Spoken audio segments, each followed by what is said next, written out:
നിമിഷത്തിൽ ഈ പ്രദേശം ചേർക്കപ്പെടുവാൻ കർത്താവ് ശരണപ്പെട്ട ലോകത്ത് വന്നിരിക്കുന്നത്. നമുക്കറിയാം, കാലഘട്ടത്തിൽ നമ്മൾ അടുത്തു വന്നിരിക്കുന്ന പ്രശസ്തമായിരിക്കുന്ന ഓരോ സംഭവങ്ങൾ ദേശത്തോട് നമ്മുടെ സമൂഹത്തോട് അത് കണ്ടുകൊണ്ടിരിക്കുന്ന പ്രശസ്തമായ വിഷയങ്ങൾ നമുക്കറിയാം.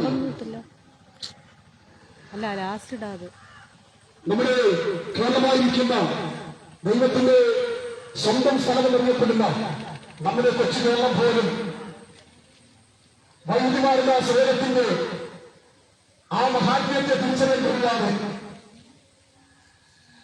കന്യാകുമാരി മുതൽ കാസർഗോഡ് വരെ നടക്കുന്ന വലിയ സംഭവ വിലാസങ്ങൾ നമുക്കെല്ലാവർക്കും സുദീർഘമായ നമ്മുടെ വാർത്ത ദൈവത്തോടെ നമ്മൾ മനസ്സിലാക്കാൻ കഴിയുന്ന സംഭവങ്ങൾ നമ്മൾ കേട്ടുകൊണ്ടിരിക്കുന്നു. മദ്യ മയക്കുമരുന്നും വല്ലാത്ത ഈ ലോകത്തിൽ അല്ലെങ്കിൽ നമ്മുടെ പ്രദേശത്ത് മനുഷ്യനെ വല്ലാത്ത തകർത്തുകൊണ്ടിരിക്കുന്ന അല്ലെങ്കിൽ യുവ ജനങ്ങളിലേക്ക് വന്നുകൊണ്ടിരിക്കുന്ന പ്രശ്നത്തെ നമുക്ക് തിരിച്ചറിയാൻ കഴിയുന്നതാണ്. അതിനെ വിമുക്തി നേടുവാൻ ഇന്ന് പല ശ്രമങ്ങൾ നടന്നുകൊണ്ടിരിക്കുമ്പോൾ തന്നെ നമ്മുടെ കൊച്ചു കേരളത്തിൽ തന്നെ വിവിധ പ്രശ്നങ്ങൾ മദ്യത്തിന് മയക്കുമരുന്ന് ഉണ്ടായിക്കൊണ്ടിരിക്കുന്ന പ്രമുഖതയുടെ വിഷയങ്ങൾ നമുക്ക് നന്നായി അറിഞ്ഞുള്ളവരാണ്. അതിനെ മുക്തി നേടുവാൻ ഇന്ന് പല പരിശീലനങ്ങൾ നമ്മുടെ സമൂഹത്തിൽ നടന്നുകൊണ്ടിരിക്കുന്നുണ്ട്. അതിന് വിനോദം നേടുവാൻ കഴിയാതെ ലഹരിക്കടിമകളായിരിക്കുന്ന ലഹരി പദാർത്ഥങ്ങൾക്ക് വിമുക്തി നേടുവാൻ കഴിയാതെ നമ്മുടെ പ്രദേശം കടന്നുപോയിക്കൊണ്ടിരിക്കുന്ന യാഥാർത്ഥ്യം ഈ ശബ്ദം ശ്രമിക്കുന്ന എല്ലാ സഹോദരങ്ങൾക്കും അറിയാം. നമുക്കറിയാം, കൊച്ചുകുട്ടികൾ മുതൽ മുതിർന്ന അതേ പ്രായമുള്ളവർ വരെ മദ്യത്തിനും മയക്കുമരുന്നിനും ഇന്ന് അടിമകളായി ജീവിക്കുമെന്നുള്ള യാതൊരു സംശയമില്ല. നമുക്കതിനു വേണ്ടി പോരാടാം, അതിനുവേണ്ടി നമുക്ക് പ്രയത്നിക്കാം, അതിനുവേണ്ടി നമുക്ക് അവർക്ക് വേണ്ടി പ്രാർത്ഥിക്കാൻ കഴിയുന്ന ഏറ്റവും നല്ലത് ഈ സുവിശേഷത്തിലൂടെ കേൾക്കുന്ന സത്യവചനം നമ്മുടെ ജീവിതങ്ങൾക്ക് അല്ലെങ്കിൽ വ്യക്തികൾക്ക് അത് രൂപാന്തരമായി മാറുമെന്ന് നമ്മൾ പ്രതീക്ഷിക്കുന്നു. ആയതിനാൽ നമുക്ക് തുടർന്ന് ദൈവത്തിന്റെ വചനം സത്യസുവിശേഷമായിരിക്കുന്ന യേശുക്രിസ്തുവിനെ സുവിശേഷീകരിക്കുന്ന ദൈവത്തിന്റെ വചനമാകുന്ന സത്യവചനം സത്യയുടെ ദൈവത്തെ ഈ ദേശത്തോട് പറയുക. ഒന്ന് പകൽക്കാലം ദൈവം നാം ഏവർക്കും തുണ നൽകി തന്നുകൊണ്ടിരിക്കുന്ന ദൈവസ്നേഹത്തെ ഓർത്ത് നന്ദി പറയുകയാണ്. തുടർന്ന് ദൈവത്തിന്റെ വചനം നമ്മോട് ശുശ്രൂഷിക്കുവാൻ പ്രിയ ഷാജൻദാസ് മുന്നോട്ട് കടന്നു വന്ന് ദൈവത്തിന്റെ വചനം നമ്മോടിപ്പോൾ അറിയിക്കുന്നതായിരിക്കും.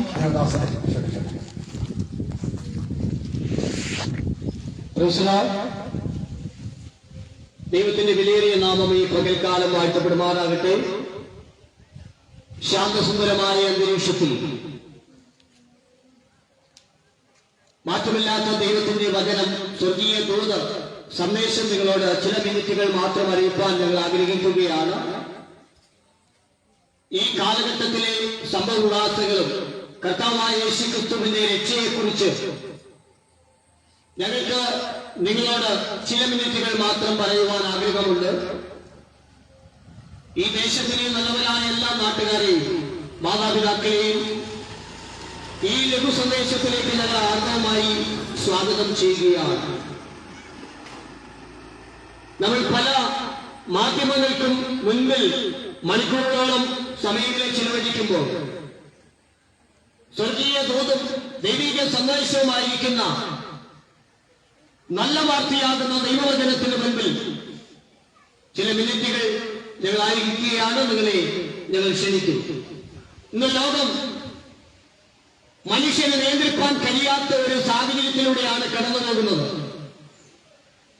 അധികാരികൾക്കും നിയമപാലകർക്കും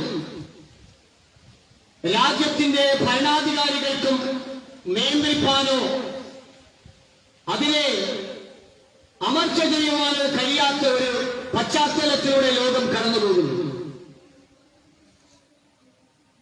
മദ്യമെന്ന മാത്മര ലഹരിക്കടിമയായി നമ്മുടെ യുവതലമുറകളെല്ലാം മാറിക്കൊണ്ടിരിക്കുന്ന ഒരു പശ്ചാത്തലമാണ് നമുക്ക് കാണുവാൻ കഴിയുന്നത്. നിയന്ത്രിക്കാൻ കഴിയാതെ, സ്ത്രീ പുരുഷ വ്യത്യാസമില്ലാതെ പണ്ടുള്ള കാലങ്ങളിൽ പുരുഷന്മാർ മാത്രം ഉപയോഗിച്ചുകൊണ്ടിരുന്ന മദ്യവും മയക്കുമരുന്നും ഇന്ന് യുവ സഹോദരിമാരിലേക്കും വ്യാപിക്കപ്പെട്ടിരിക്കുകയാണ്. ബൈബിൾ എന്താണ് പറയുന്നത്? അന്ത്യകാലത്തെ ദുർഘട സമയങ്ങൾ വരും. മനുഷ്യർ സ്വസേഹികളും പമ്പ് പറയുന്നവരും ദൂഷകന്മാരും അമ്മയപ്പന്മാരെ അനുസരിക്കാത്തവരും വാത്സല്യമില്ലാത്തവരും ഇണങ്ങാത്തവരുമായി ലോകത്തിന്റെ സ്നേഹികളായി മാറിക്കൊണ്ടിരിക്കുന്ന ഒരു അനുഭവം നമുക്ക് കാണാൻ കഴിയുന്നു. ബൈബിൾ പിന്നെയും നമുക്ക് പഠിപ്പിക്കുന്ന ഒരു കാര്യം, നോഹയുടെ കാലം പോലെ, ലോത്തിന്റെ കാലം പോലെ മനുഷ്യപുത്രന്റെ വരമെങ്കിൽ സംഭവിക്കുമെന്ന് യേശുക്രിസ്തു സുവിശേഷങ്ങളിൽ പറയുന്നു. അങ്ങനെ മനുഷ്യർക്ക് നിയന്ത്രിക്കാൻ കഴിയാത്ത ഒരു സാഹചര്യത്തിലൂടെ ലോകം കടന്നു പോകുമ്പോൾ പണമുണ്ട്, വിദ്യാഭ്യാസമുള്ള മക്കളുണ്ട്, പ്രതാപമുണ്ട്, കുടുംബശ്രേഷ്ഠത ഒരുപക്ഷെ കാണാം. പക്ഷേ പല കുടുംബങ്ങളിലും സമാധാനവും സന്തോഷവും നഷ്ടപ്പെട്ടവരായി ജീവിത നൈരാശ്യത്തിലൂടെ എന്ത് ചെയ്യണമെന്ന് അറിയുവാൻ കഴിയാത്ത അനുഭവങ്ങളിലൂടെ കുടുംബ പശ്ചാത്തലങ്ങൾ കടന്നു പോവുകയാണ്. പല വീടുകളിലും പാചകം ചെയ്ത ആഹാരം പോലും കഴിക്കുവാൻ കഴിയാതെ അന്തിയുറങ്ങുന്ന സഹോദരിമാരെ നമുക്ക് കാണുവാൻ കഴിയും. രാവോളം അന്തിയോളം പണിയെടുത്ത് കിട്ടുന്ന പണം കൊണ്ട്, അധ്വാനിച്ച് കിട്ടുന്ന പണം മദ്യഷാപ്പുകളിലും കഞ്ചാവിനും മയക്കുമരുന്നിനും കൊടുത്ത് ഭാര്യയ്ക്കും മക്കൾക്കും ആഹാരങ്ങൾ മേടിച്ചു കൊടുക്കേണ്ട ധനം, കുടുംബം പുലർത്തേണ്ട ധനം, വാർദ്ധക്യത്തിലായിരിക്കുന്ന മാതാപിതാക്കളെ സഹായിക്കേണ്ടതും പോറ്റിപ്പുലർത്തേണ്ടതുമായ ധനം കള്ളുഷാപ്പുകളിലും മയക്കുമരുന്നിലും കൊടുത്തിട്ട് വൈകുന്നേരത്ത് സുബോധമില്ലാത്തവരായി കടന്നു വരുന്നതായിട്ട് നമുക്ക് കാണുവാൻ കഴിയുന്നു. പണ്ടുള്ള കാലങ്ങളിൽ മദ്യപിക്കുന്നതിന് ഒരു പ്രായമുണ്ടായിരുന്നു. അതും പബ്ലിക്കിലല്ല, രഹസ്യമായിട്ടായിരുന്നു. എന്നാൽ ഇന്ന് 8ഉം 10ഉം വയസ്സുള്ള കുഞ്ഞുങ്ങൾ മുതൽ വാർദ്ധക്യത്തിലായിരിക്കുന്നവർ വരെ മാസ്മരിക ലഹരിക്കടിമയായി ലോകത്തിലൂടെ കടന്നു പോകുക.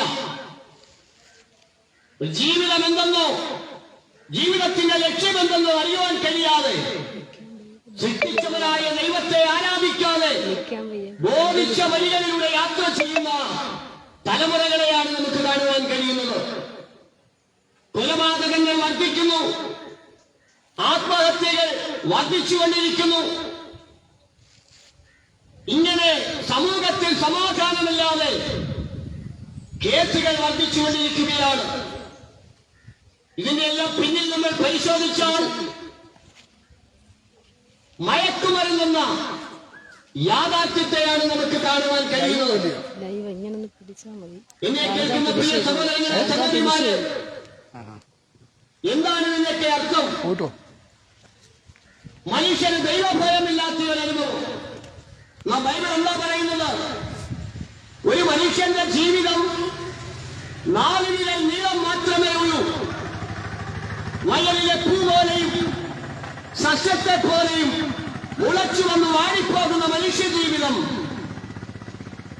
4 വിരൽ നീളമായിരിക്കുന്ന മനുഷ്യന്റെ ജീവിതത്തിൽ പ്രിയ സഹോദര സഹോദരി, വിലപ്പെട്ടതായ ഒരു ആത്മാവിനെ ദൈവം നൽകിയിട്ടുണ്ട്. ഈ ആത്മാവ് വിലയേറിയതാണ്. ഈ ആത്മാവിന്റെ വില എന്നുള്ളത് മുഴുലോകത്തെക്കാളും വിലയുള്ളതാണ്. അതുകൊണ്ടാണ് ബൈബിൾ പറയുന്നത്, ഒരുവൻ സർവ്വലോകവും നേടിയാലും തന്റെ ആത്മാവിനെ നഷ്ടമാക്കിയാൽ അവന് എന്ത് പ്രയോജനം? 10 ഏക്കറോ 4 ഏക്കറോ വസ്തുവകൾ ഉണ്ടായിരിക്കാം, 4 5 ബാങ്കിൽ അക്കൗണ്ടോ ATM കാർഡൊക്കെ ഉണ്ടായിരിക്കാം, വിദ്യാഭ്യാസമുള്ള മക്കളുണ്ടായിരിക്കാം, കെട്ടിടങ്ങൾ, മനുസൗധങ്ങൾ, സഞ്ചരിക്കുവാൻ വാഹനങ്ങളൊക്കെ നമുക്കുണ്ടായിരിക്കാം. പക്ഷേ നിന്നിൽ പകർന്നിരിക്കുന്ന വിലപ്പെട്ട ആത്മാവ് അത് പോകേണ്ട ഒരിടമുണ്ട്. സ്വർഗമെന്ന യാഥാർത്ഥ്യത്തിലേക്കാണ് അത് പോകേണ്ടത്. ആ ആത്മാവിന് വീണ്ടെടുപ്പ് പ്രാപിച്ചിട്ടുണ്ടോ? ഇല്ലെങ്കിൽ ബൈബിൾ പറയുന്നു, എബ്രായ ലേഖനത്തിൽ ഒരിക്കൽ മരണവും പിന്നെ ന്യായവിധിയും ദൈവം മനുഷ്യർക്കായി ഒരുക്കിയിരിക്കുന്നു. എല്ലാ മനുഷ്യരും മരിക്കും. അമ്മയുടെ ഉദരത്തിലൂടെ പുറത്തേക്ക് വന്ന എല്ലാ മനുഷ്യരും ഈ ലോകം വിട്ട് കടന്നു പോകേണ്ട ഒരു സമയമുണ്ട്. മരണമെന്ന യാഥാർത്ഥ്യത്തിലൂടെ ഈ ലോകം വിട്ട് കടന്നു പോകുമ്പോൾ ചെന്നെത്തപ്പെടുന്ന 2 സ്ഥലമാണ്. ഒന്ന് സ്വർഗം, അല്ലെങ്കിൽ നരകം. ഹൈന്ദവ പുരാണത്തിൽ ഇങ്ങനെ പറയുന്നു, ഒരു മനുഷ്യൻ മരിച്ചാൽ പുനർജന്മത്തിലൂടെ ബ്രഹ്മത്തിൽ പ്രവേശിക്കുന്നു എന്ന്. പട്ടിയായി, പൂച്ചയായി, കാക്കയായി ഇങ്ങനെ പുനർജന്മമെടുത്ത് ബ്രഹ്മത്തിലേക്ക് പ്രവേശിക്കുന്നു എന്ന് ഹൈന്ദവ പുരാണം പഠിപ്പിക്കുന്നു. പ്രിയ സഹോദര സഹോദരി, അങ്ങനെയെങ്കിൽ അവരും പറയുന്നു കാലപുരിയുമുണ്ട്, ബ്രഹ്മാണ്ടവുമുണ്ടെന്ന്. നിന്റെ ആത്മാവ് വീണ്ടെടുപ്പ് പ്രാപിച്ചിട്ടുണ്ടോ? ഇല്ല എങ്കിൽ ഇന്ന് അതിനുള്ള അവസരം നമുക്കൊരുക്കിയിട്ടുണ്ട്. മരണം എപ്പോൾ വരുമെന്ന് ആർക്കും പറയുവാൻ കഴിയുകയില്ല. ബൈബിൾ പറയുന്നത് മാക്സിമം ആയുസ്സിന്റെ ദൈർഘ്യം 70, ഏറെയായാൽ 80 സംവത്സരം മാത്രം. 70 80 സംവത്സരം മാത്രം ദൈർഘ്യമുള്ള മനുഷ്യന്റെ ജീവിതത്തിൽ ദൈവം വിലമതിപ്പുള്ള ഒരു ആത്മാവിനെ നൽകിയിരിക്കുന്നു. ആ ആത്മാവ് യേശുക്രിസ്തുവിലൂടെ പാപക്കരയെ കഴുകി ആ പാപം ക്ഷമിച്ചു കിട്ടാതെ സ്വർഗരാജ്യത്തിലേക്ക് ആത്മാവ് പ്രവേശിക്കുന്നില്ല. ഒരിക്കൽ മരണവും പിന്നെ ന്യായവിധിയും ദൈവം എല്ലാ മനുഷ്യർക്കും, ജീവശ്വാസമുള്ള എല്ലാ മനുഷ്യർക്കും ഒരുക്കിയിരിക്കുന്നതായിട്ട് നമുക്ക് ബൈബിൾ പഠിപ്പിക്കുന്നു. പ്രിയ സഹോദരങ്ങളെ, എന്നെ കേൾക്കുന്ന ദൈവജനമേ, ദൈവം ഒരുക്കിയിരിക്കുന്ന സുവർണാവസരത്തെ നഷ്ടമാക്കി കളയരുത്. യേശുക്രിസ്തുവിനെ ക്രൂശിക്കുവാൻ കൊണ്ടുപോകുമ്പോൾ ആ നടുക്ക് ഗോൽഗോഥായിൽ തലയോടിടമെന്ന് അർത്ഥമുള്ള ഗോൽഗോഥായിൽ യേശുവിനെയും ഇടത്തും വലത്തുമായി 2 കള്ളന്മാരെയും ക്രൂശിപ്പാൻ തക്കവണ്ണമിടയായി. അതിലെ ഒരുവൻ, ദുഷ്പ്രവൃത്തിക്കാരിൽ ഒരുവൻ യേശുക്രിസ്തുവിനെ പരിഹസിച്ചു. അല്ലയോ, 3 ദിവസം കൊണ്ട് മന്ദിരം പൊളിച്ച് പണിയുന്നവനല്ലേ, നിന്നെയും ഞങ്ങളെയും കൂടെ രക്ഷിക്ക്. പരിഹസിക്കുക, നീ ദൈവപുത്രനല്ലേ, ക്രൂശിൽ നിന്ന് ഇറങ്ങുക, ഇങ്ങനെയൊക്കെ പറഞ്ഞ് ഒരുവൻ പരിഹസിച്ചുകൊണ്ടിരിക്കുമ്പോൾ, കളിയാക്കിക്കൊണ്ടിരിക്കുമ്പോൾ, യേശുക്രിസ്തുവാകുന്ന ദൈവപുത്രനെ നിന്ദിച്ചുകൊണ്ടിരിക്കുന്ന പശ്ചാത്തലത്തിൽ മറ്റേ ദുഷ്പ്രവർത്തിക്കാർ, മറ്റേ കള്ളനാകുന്ന മനുഷ്യൻ ഇങ്ങനെ യേശുവിന്റെ മുഖത്തേക്ക് നോക്കിക്കൊണ്ട് പറയുക, അല്ലയോ യേശുവേ ദൈവപുത്ര, നീ രാജ്യം മിത്രം പ്രാപിച്ചു മടങ്ങി വരുമ്പോൾ എന്നെയും കൂടെ ഓർക്കണമേ. അനുതാപമുള്ള ഹൃദയം, പശ്ചാത്താപമുള്ള ഹൃദയം, പാപബോധം വരുന്ന ഹൃദയം, പാപത്തെ ഏറ്റുപറയുന്ന ഒരനുഭവം കാണുവാൻ തക്കവണ്ണമിടയാകുന്നു. അല്ലയോ ദൈവപുത്ര യേശുവേ, നീ രാജ്യത്വം പ്രാപിച്ചു വീണ്ടും വരും. നീ ഈ ക്രൂശിൽ മരിച്ചാലും നിന്റെ ആത്മാവ് മരിക്കുന്നില്ല. നീ ദൈവപുത്രനാകുന്നു. നീ രാജ്യത്വം പ്രാപിച്ചു മടങ്ങി വരുന്ന ഒരു സുദിനമുണ്ടെന്ന് ഉൾപ്രവർത്തിക്കാരൻ ഒരുത്തൻ പറഞ്ഞു. അവനവിടെ ക്രൂശിൽ കിടന്നുകൊണ്ട് കൈകാലുകൾ കാലിന്മാരികൾ തളയ്ക്കപ്പെട്ട് 3 പേര് കിടക്കുന്ന പശ്ചാത്തലത്തിൽ ഒരുവന് മാനസാന്തരമുണ്ടായി. യേശുക്രിസ്തുവിന്റെ അരികെ ക്രൂശിക്കപ്പെട്ട ഈ മനുഷ്യന് പറയുവാൻ മറ്റൊന്നുമില്ല. യേശുവിന്റെ മുഖം നോക്കിയ സാഹചര്യത്തിൽ അവന്റെ ഉള്ളിൽ പശ്ചാത്താപമുണ്ടായി, അവന്റെ ഉള്ളിൽ അനുതാപമുണ്ടായി, അവന്റെ ഉള്ളിൽ ഭാവബോധമുണ്ടായി. ഇതാണ് മാനസാന്തരം. ഈ അനുഭവത്തെ ആണ് മാനസാന്തരമെന്ന് പറയുവാൻ തക്കവണ്ണമിടയാകുന്നത്. അങ്ങനെ ഈ യേശുക്രിസ്തു അവനെ നോക്കിക്കൊണ്ടിങ്ങനെ പറഞ്ഞു, ഇന്നു നീ എന്നോടുകൂടെ പറുദീസായിൽ ഇരിക്കുമെന്ന് പറയുവാൻ തക്കവണ്ണമിടയായി. പ്രിയ സഹോദരങ്ങളെ, ഒരുവൻ യേശുവിനെ നിന്ദിച്ചപ്പോൾ ഒരുവൻ യേശുവിനെ പരിഹസിച്ചപ്പോൾ മറ്റൊരുത്തൻ യേശുവിന്റെ മുൻപിൽ അനുതാപ ഹൃദയത്തോടുകൂടി കടന്നു വരികയാണ്. അങ്ങനെയെങ്കിൽ ഞങ്ങൾ ഇവിടെ പ്രസംഗിക്കുന്നത് ഒരു മതപ്രസംഗമോ ഒരു മറ്റുള്ളവരെ വിദ്വേഷമായി പ്രസംഗിക്കുന്ന മതപരമായ മതം മാറ്റമായ ഒരു അനുഭവമല്ല. പിന്നെയോ പ്രത്യുത എന്താണ് മതം മാറിയോണ്ട് അർത്ഥമില്ല. മതമല്ല മാറേണ്ടത്, മനുഷ്യന്റെ മനസ്സാണ് മാറേണ്ടത്. കൊലപാതകം നിറഞ്ഞ മനസ്സ്, കപടം നിറഞ്ഞ മനസ്സ്, ചതിവ് നിറഞ്ഞ മനസ്സ്, വഞ്ചന നിറഞ്ഞ മനസ്സ്, ആകെ ക്രൂരത കൊണ്ട് നിറഞ്ഞ മനസ്സ്, അതിന് യേശുവിന്റെ മുൻപിൽ മാത്രമേ മാറ്റം ലഭിക്കപ്പെടുവാൻ കഴിയുകയുള്ളൂ. മതം മാറിയോണ്ട് അർത്ഥമില്ല. അതെ, ബാലകൃഷ്ണൻ എന്ന് പറഞ്ഞ മനുഷ്യൻ ജോസഫായതുകൊണ്ടോ മുഹമ്മദ് എന്ന് പറഞ്ഞ മനുഷ്യൻ ആരെ തോമസ് ആയത് പേരുമാറിയോണ്ട് അർത്ഥമില്ല. മനസ്സിലാണ് മാറ്റമുണ്ടാകേണ്ടത്. കൊലപാതകങ്ങൾ മാറണം. അതെ, വഞ്ചനകൾ, ചതിവുകൾ, പിടിച്ചുമറി, മോഷണം, ഇങ്ങനെ ഇത്യാദി എല്ലാ ദുഷ്ട സ്വഭാവങ്ങളും മാറ്റിക്കൊണ്ട് യേശുവിന്റെ മുമ്പിൽ അനുതാപത്തോടുകൂടെ കടന്നു വരുന്ന അതാണ് ആ ഒരു മനുഷ്യനുണ്ടായ മാറ്റം. ക്രൂശിൽ ഇങ്ങനെ പറഞ്ഞു, അല്ലയോ ദൈവപുത്ര, നീ രാജ്യത്വം പ്രാപിച്ചു മടങ്ങി വരും. അവനോട് ആരും പറഞ്ഞില്ല യേശു രാജ്യത്വം പ്രാപിച്ചു മടങ്ങി വരുമല്ലോ. എന്നാൽ യേശുവിന്റെ മുഖത്തേക്ക് നോക്കിയ മനുഷ്യന് ഈശോയിലുള്ള ദിവ്യ പ്രകാശം അവന്റെ ഹൃദയത്തിലേക്ക് കടന്നു വരുവാൻ തക്കവണ്ണമിടയായി. അവന്റെ ജീവിതത്തിലേക്ക് കടന്നു വരുവാനിടയായി. പശ്ചാത്താപ ഹൃദയവും അനുതാപ ഹൃദയവും അവനുണ്ടാകുവാനിടയായി. ആ മനുഷ്യൻ അന്ന് പരദീസയിലേക്ക് ആകെ പോകുവാൻ തക്കവണ്ണമിടയായി. പ്രിയ സഹോദരങ്ങളെ, ഇന്ന് പകൽക്കാലം ഞങ്ങൾക്ക് നിങ്ങളോട് പറയാനുള്ളത്, ഒരു മനുഷ്യൻ സർവ്വലോകവും നേടിയാലും തന്റെ ആത്മാവിനെ അവൻ നഷ്ടമാക്കിക്കളഞ്ഞാൽ എന്ത് പ്രയോജനം? ലഭിക്കപ്പെട്ട സമയം വൃഥാമാക്കിക്കളയാതെ ഇപ്പോഴാകുന്ന സുപ്രസാദ കാലം, ഇപ്പോഴാകുന്ന രക്ഷാ ദിവസം. പത്രോസ് അപ്പോസ്തലൻ ഇങ്ങനെ പറയുന്നു, ആകെ വർഷവും പിതൃപാരമ്പര്യമാകുന്ന നിങ്ങളുടെ നടപ്പിൽ നിന്ന് നിങ്ങളെ വീണ്ടെടുത്തിരിക്കുന്നത് വെള്ളി, പൊന്ന് മുതലായ അഴിഞ്ഞു പോകുന്ന വസ്തുക്കളെ കൊണ്ടല്ല, കുഞ്ഞാടിന്റെ നിർദോഷവും നിഷ്കളങ്കവുമായ വിലയേറിയ രക്തം കൊണ്ടത്രയെന്ന് ബൈബിൾ പത്രോസിന്റെ ലേഖനത്തിൽ പറയുവാൻ തക്കവണ്ണമതിയായി. യേശുക്രിസ്തു ഇങ്ങനെ പറഞ്ഞു, യേശുക്രിസ്തുവിന്റെ രക്തം സകല പാപവും നോക്കി നമ്മെ ശുദ്ധീകരിക്കുന്നു. പണമുണ്ടാകാം, പ്രതാപമുണ്ടാകാം, കുടുംബശ്രേഷ്ഠതയുണ്ടാകാം. അതുകൊണ്ടാണ് പത്രോസ് അപ്പോസ്തലൻ പറഞ്ഞത്, മുക്കുമനായ ആ പത്രോസ് അപ്പോസ്തലന് ഒരിക്കലൊരു വെളിപ്പാടുണ്ടായി. മൂലപദാർത്ഥങ്ങൾ കത്തിയെരിയും, ഭൂമിയും അതിന്റെ പണികളും വെന്തുപോകുമെന്ന്. മുക്കുമനായ പത്രോസിനോട് സയൻസിനെ കുറിച്ച് ആര് പറഞ്ഞു? ദൈവം പഠിപ്പിച്ചു, പരിശുദ്ധാത്മാവ് പഠിപ്പിച്ചു.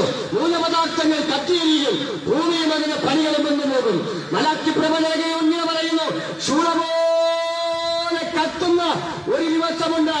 അന്ന് സകല അഹങ്കാരികളും വിഭ്രമർത്തിക്കാരും അത് താനടിയായി തീരുവന്നവനിടയാകും. പ്രിയ സഹോദര, ഈ സന്ദേശം നിന്റെ ഹൃദയത്തിലേക്ക് അത് തലയ്ക്കുന്നെങ്കിൽ യേശുവിന്റെ അടുക്കിലേക്ക് വാ. അതെ, നീ മദ്യപാനിയായിരിക്കാം, ഒരുപക്ഷെ മയക്കുമരുന്ന് ഉപേക്ഷിക്കുന്ന വ്യക്തി, അതെ ഉപയോഗിക്കുന്ന വ്യക്തിയായിരിക്കാം. അതെ, ഇതെല്ലാം ഉപേക്ഷിച്ചു കളഞ്ഞിട്ട് യേശുവിന്റെ അടുക്കിലേക്ക് ഒരു മാനസാന്തര ഹൃദയത്തോടെ, അനുതാപ ഹൃദയത്തോടെ, പശ്ചാത്താപ ഹൃദയത്തോടെ, പാപബോധത്തോടെ കടന്നു വന്ന്, കർത്താവേ, ഞാനൊരു പാപിയാകുന്നു എന്ന് പറയുവാൻ ആഗ്രഹിക്കുകയുള്ളൂ. ഇത് പെന്തക്കോസ്തുകാരുടെ മാർഗമല്ല, ഹോളി ബൈബിളിന്റെ മാർഗമാണ്, സത്യവേദ പുസ്തകത്തിന്റെ മാർഗമാണ്. ആ സത്യവേദ പുസ്തകത്തിന്റെ മാർഗത്തിൽ രക്ഷ എന്നുള്ള ഒരു ദാനമുണ്ട്. വെളിപ്പാട് പുസ്തകത്തിൽ പറയുന്നു, അത് കുഞ്ഞാടിന്റെ ദാനമാകുന്നു. കുഞ്ഞാടിന്റെ ദാനമാകുന്ന വെളിപ്പാട് പുസ്തകത്തിലെ ആ രക്ഷ എന്ന ദാനം കരസ്ഥമാക്കാത്തയാരും അത് സ്വർഗരാജ്യത്തിലേക്ക് പോവുകയില്ല. അത് ഇന്ന് പകൽക്കാലം എന്നെ കേൾക്കുന്ന പ്രിയ സഹോദരങ്ങളെ, ആകെ ബൈബിളിൽ പറയുന്നത് രക്ഷ എന്ന ദാനം സ്വീകരിക്കണം. രണ്ടാമത്തെ ആകെ പടിയാണ് സ്നാനപ്പെടുക, അഥവാ മാനസാന്തരപ്പെട്ട് രക്ഷാനിർണയം പ്രാപിച്ചതിന് ശേഷം സ്നാനപ്പെടുക എന്നുള്ളത്. ഇത് പെന്തക്കോസ്തുകാരുടെ ഉപദേശമല്ല, ബൈബിൾ പറയുന്നു, യേശുക്രിസ്തു യോഹന്നാന്റെ കൈക്കീഴിൽ ആ യോർദാനിൽ സ്നാനമേറ്റ് കലയ്ക്ക് കയറിയപ്പോൾ അത് സ്വർഗം തുറന്നു. ഇങ്ങനെ ഒരു ശബ്ദമുണ്ടായി, ഇവനിൽ എന്റെ പ്രിയപുത്രൻ, ഇവനിൽ ഞാൻ പ്രസാദിച്ചിരിക്കുന്നു. അങ്ങനെയെങ്കിൽ ദൈവപുത്രനായ യേശുക്രിസ്തു പോലും ആ സ്നാനമേറ്റ് ദൈവകൽപ്പന അനുസരിച്ചപ്പോൾ മാത്രമാണ് സ്വർഗീയ ശബ്ദം അവന്റെ കാതുകളിൽ മുഴങ്ങിക്കേൾക്കുവാനിടയാകുന്നത്. ഇവൻ എന്റെ പ്രിയപുത്രൻ, ഇവനിൽ ഞാൻ പ്രസാദിച്ചിരിക്കുന്നു. ഇന്ന് പകലിൽ ഞങ്ങൾക്ക് നിങ്ങളോട് പറയാനുള്ളത്, സ്നാനമെന്ന യാഥാർത്ഥ്യമുണ്ട്, രക്ഷയെന്ന യാഥാർത്ഥ്യമുണ്ട്.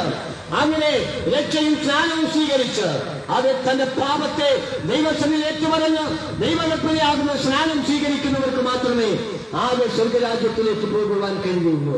ക്രിസ്ത്യാനിയ കുടുംബത്തിൽ ജനിച്ചതുകൊണ്ട് സ്വർഗരാജ്യത്തിൽ പോകണമെന്നില്ല. ആ യഥാർത്ഥ ക്രിസ്ത്യാനിറ്റി എന്താണ്? ദൈവകൽപ്പന അനുസരിക്കുന്നതാണ് യഥാർത്ഥ ക്രിസ്ത്യാനിറ്റി. ആ യഥാർത്ഥ ക്രിസ്ത്യാനിറ്റിയിലേക്ക് കടന്നു വരുവാൻ ഞങ്ങൾ നിങ്ങളെ ആകെ ക്ഷണിക്കുകയാണ്. ഇപ്പോഴാകുന്ന സുപ്രസാദകാലം, ഇപ്പോഴാകുന്ന രക്ഷാദിവസം. ഒരുപക്ഷെ ഇന്ന് രാത്രിയായിരിക്കാം നിന്റെ മരണം. നിന്റെ പ്രാണൻ ദൈവം നിന്നോട് ചോദിക്കുന്നത്. അങ്ങനെയെങ്കിൽ ഇന്ന് രാത്രി നിന്റെ പ്രാണൻ ദൈവം ചോദിച്ചാൽ നീ ഒരുക്കി വെച്ചതൊക്കെ എവിടെ? അതെല്ലാം നഷ്ടമായി പോകുവാനിടയാകും. ഈ സ്വർഗരാജ്യത്തിലേക്ക് പോകുവാൻ ഏക മാർഗം, കർത്താവേ, ഞാനൊരു പാപിയാകും, നീ നിൽക്കുന്ന നിൽപ്പിലോ ഇരിക്കുന്ന ഇരിപ്പിലോ യേശുവിനോട് പറയുവാൻ ആഗ്രഹിക്കുക. വ്യക്തമായുള്ള ഇതിൽ പാരമ്പര്യമാകുന്ന എല്ലാ നടപ്പുകളെ ഉപേക്ഷിച്ച് ആത്മാവിനും സത്യത്തിനും ആരാധിപ്പാൻ നിന്റെ കൊച്ചു ഹൃദയം ദൈവത്തിനായി കൊടുക്കുമെങ്കിൽ യേശുവിനെ സ്നേഹിക്കുന്നു. ഇന്നേക്ക് 2025 വർഷത്തിന് മുമ്പേ സ്വർഗത്തെ ആകെ ദൈവത്തിന്റെ പിതാവിന്റെ വലതുഭാഗത്തിൽ നിന്ന് കർത്താവായി യേശുക്രിസ്തു വേഷത്തിൽ മനുഷ്യനായി തന്നെത്താൻ താഴ്ത്തി ക്രൂശുമരണത്തോട് അനുസരണമുള്ളവനായി ഈ താണലോകത്തിലേക്ക് മലയിൽ ഉരുവാകുവാനിടയായി. ആ മലയിൽ ഉരുവായ യേശുക്രിസ്തു 33 വർഷക്കാലം ലോകത്തിൽ ജീവിച്ചു. തന്റെ അവസാന തുള്ളിയേറ്റവും മനുഷ്യവർഗങ്ങൾ തൂറ്റിക്കൊടുത്തിട്ട് അവിടെ പാപത്തിന് പ്രായശ്ചിത്തം വരുത്തി യേശു യേശു സ്വർഗാരോപണം ചെയ്യുവാൻ തക്കവണമിടയായി. യേശു മരിച്ചു, യേശു ജനിച്ചു, യേശു ജീവിച്ചു, യേശു മരിച്ചു, യേശു അടക്കപ്പെട്ടു, യേശു 3-ാം വർഷം ഉയർത്തെഴുന്നേറ്റു. കല്ലറകളെയും മരണത്തെയും ജയിച്ച സ്വർഗാരോഹണം ചെയ്തു. ഈ ഒലിവുമലയിൽ നിന്നുകൊണ്ട് യേശു ഇങ്ങനെ പറഞ്ഞു, അല്ലയോ ഗലീല മനുഷ്യന്മാരെ, നിങ്ങൾ ആകാശത്തിലേക്ക് നോക്കി നിൽക്കുന്നുണ്ട്. നിങ്ങളെ വിട്ട് സ്വർഗാരോഹണം ചെയ്ത യേശുക്രിസ്തു പോയതുപോലെ അവൻ മടങ്ങി വരും. അവന്റെ മടങ്ങി വരണമെങ്കിൽ, രണ്ടാമത്തെ വരവരണമെങ്കിൽ, എടുക്കപ്പെടണമെങ്കിൽ ഇല്ല, ഇന്ന് നീ മരിച്ചാൽ നിന്റെ ആത്മാവ് സ്വർഗരാജ്യത്തിലേക്ക് പോകണമെങ്കിൽ രക്ഷ എന്ന ദാനല്ലേ പ്രാപിച്ച് ദൈവകൽപ്പനയാകുന്ന സ്നാനം സ്വീകരിച്ച് യേശുവിനോടൊപ്പം അത് സ്നാനമേറ്റ് ക്രിസ്തുവിനോട് ചേരുവാൻ സ്നാനമേറ്റവരായ എല്ലാവരും ക്രിസ്തുവിനെ നയിച്ച് ആത്മാവിനും സത്യത്തിനും ആരാധിക്കുമെങ്കിൽ ദൈവം നിങ്ങളെ സ്വർഗരാജ്യത്തിലേക്ക് കൊണ്ടുപോകുവാനിടയാകും. ഞങ്ങളെ ഈ ലഘു സന്ദേശത്തിൽ നിന്ന് ഞങ്ങൾ വിരമിക്കുകയാണ്. പ്രിയ സഹോദര സഹോദരി, എന്നെ കേൾക്കുന്ന ദൈവജനമേ, നിങ്ങൾ ഒരു നിമിഷം എന്നോടുകൂടെ പ്രാർത്ഥിക്കുക. നീ ഭാവിയായിരിക്കാം, മദ്യപാനത്തിന് മോചനം പ്രാപിക്കാൻ കഴിയാത്ത വ്യക്തിയായിരിക്കാം, ഒരുപക്ഷെ അവന്റെ ജീവിതത്തെ താളം തെറ്റിക്കുന്ന അനുഭവങ്ങൾ ഉണ്ടായിരിക്കാം. എന്നാൽ ഇന്ന് പകൽക്കാലം അത് രക്ഷ എന്ന ദാനം അവന്റെ യേശുക്രിസ്തുവിനെ പ്രാപിപ്പാൻ ഞങ്ങൾ നിങ്ങൾക്ക് വേണ്ടി പ്രാർത്ഥിപ്പാൻ ആഗ്രഹിക്കുന്നു. ഒരു നിമിഷം എന്നോടുകൂടെ കണ്ണുകളേക്ക് പ്രാർത്ഥിക്കൂ. കർത്താവേ, ഞാനൊരു പാപിയാകുന്നു, എന്റെ പാപത്തെ അങ്ങ് ക്ഷമിക്കണമെന്ന് ഏറ്റുപറയാൻ തയ്യാറാകുക. എന്റെ പാപങ്ങളെ രക്തത്താൽ കഴുകിക്കളയണമേ എന്ന് പറയാൻ നീ തയ്യാറാകുക. നിന്റെ പാപത്തെ കഴുകി ഉപ്പായാലും ഹിമമാല വെളുപ്പിക്കും, രക്താമ്പരം പോലെയായി തീർന്നാൽ പഞ്ഞമാലയാക്കി തീർക്കും. പ്രാർത്ഥിപ്പാൻ ആരംഭിക്കുക. പരിശുദ്ധ ദൈവമേ, സ്വർഗീയ പിതാവേ, നല്ല പകൽക്കാലത്തിനായി സ്തോത്രം. ഞങ്ങൾക്ക് ഈ പ്രദേശത്ത് ജീവന്റെ വചനവും രക്ഷയുടെ സന്ദേശവും പ്രവേശിപ്പാൻ തക്കവണമിടയായി. ഇന്ന് സ്വാതന്ത്ര്യ ദിനമാണ്. ക്രിസ്തുവിലൂടെ സ്വാതന്ത്ര്യം പ്രാപിപ്പാൻ അടിമനുഖത്തെ പൊട്ടിച്ചെറിഞ്ഞുകൊണ്ട്, പാരമ്പര്യമുഖത്തെ പൊട്ടിച്ചെറിഞ്ഞുകൊണ്ട് ക്രിസ്തുവിലൂടെ ഒരു സ്വാതന്ത്ര്യം സ്വർഗരാജ്യത്തിലേക്ക് പോകുവാൻ, പിശാചിൽ നിന്നൊരു മോചനം പ്രാപിപ്പാൻ, സ്വർഗരാജ്യത്തിലേക്ക് പ്രവേശിപ്പാൻ, ജീവന്റെ പുസ്തകത്തിൽ പേരെഴുതപ്പെടുവാൻ ഈ ശബ്ദവരിയിലായിരിക്കുന്ന എല്ലാവരെയും സഹായിക്കണമേ. ദേശവാസികളെ അനുഗ്രഹിക്കണമേ. അവരെ കർത്താവിന്റെ പേര് ജീവന്റെ പുസ്തകത്തിൽ എഴുതണമേ. കർത്താവേ, ആരെങ്കിലും ഈ ശബ്ദം കേട്ട് ദൈവത്തോട് പാപമേറ്റു പറഞ്ഞ യേശുവിനോട് ചേരുവാൻ ആഗ്രഹിക്കുമെങ്കിൽ അവരെ അനുഗ്രഹിക്കണമേ. ഞങ്ങൾ അടുത്ത സ്ഥലത്തേക്ക് കടന്നു പോകുന്നു. കൃപ ഞങ്ങളോട് കൂടെ ഇരിക്കും. കർത്താവിനെ ഒരുമിച്ച് അനുഗ്രഹിക്കും. പ്രാർത്ഥന എന്നതിനായി സ്തോത്രം. യേശു ക്രിസ്തുവിന്റെ ധന്യമുള്ള നാമത്തിൽ തന്നെ ആമേൻ ആമേൻ.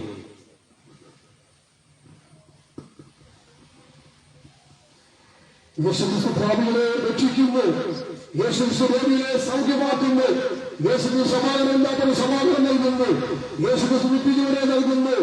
യേശുക്രിസ്തു പരിശുദ്ധാത്മാവിനെ നൽകുന്നു. യേശുക്രിസ്തു രാജാവായി കർത്താവായി വരുന്നു. ഗുണമയമായ കർത്താവിനെ ഒരുങ്ങിക്കൊള്ളുകയും നമ്മുടെ കർത്താവ് യേശുക്രിസ്തു മുഖാന്തരം ചെയ്യുന്ന നമ്മുടെ കർത്താവിന് സ്തോത്രം ചെയ്യാം.